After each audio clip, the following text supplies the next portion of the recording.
Wisconsin stayed hot on Tuesday night, improving to 20-2 on the season and 8-1 in the Big Ten, equaling the team's best start in the modern era. They did so by dispatching Indiana 92-78. Wisconsin hit its first 4 shots and opened the game on a 9-0 run. Indiana would answer with a 10-0 run of its own to take a 13-11 lead early on. That's when Josh Gosser would drive to the lane and finish with a finger roll, igniting another 8-0 run for Wisconsin as the Badgers moved ahead 19-13. After that, it was a steady diet of Frank Kaminsky. The National Player of the Year candidate would score 14 points in the first half on 6 for 6 shooting as the Badgers would roll to an 8-point halftime edge. As a team, Wisconsin shot 68% in the opening stanza, going 17 for 25. The Hoosiers would stay in it, though, with hot shooting of their own. Indiana was 56% from the field, going 8 of 11 from three-point range. Wisconsin's 8-point halftime lead would balloon quickly in the second stanza.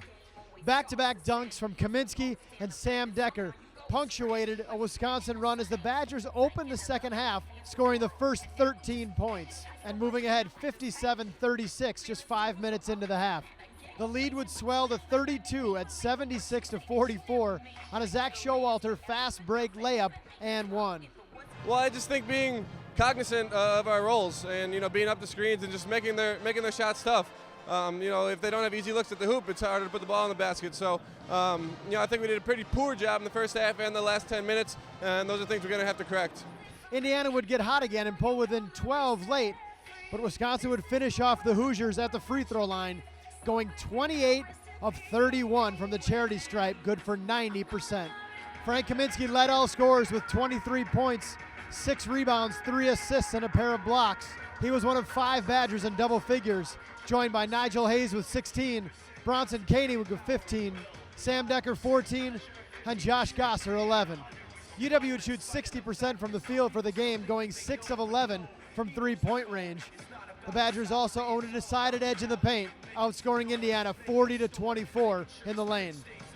Being unselfish, making the defense move, and just hitting shots, man. When you have guys like Nige, Frank, Josh, Bronson, and myself out there in the starting lineup, we can do a lot of different things. So when we move the ball well and cut well, good things tend to happen. For the 13th time in a row, Wisconsin knocks off Indiana in Madison. The Hoosiers haven't won here since 1998, and Bo Ryan improved to 20-4 all-time against Indiana. Wisconsin will now turn around and host Northwestern on Saturday at the Kohl Center at 4:30 on the Big Ten Network. Final score from the Kohl Center, Wisconsin 92, Indiana 78.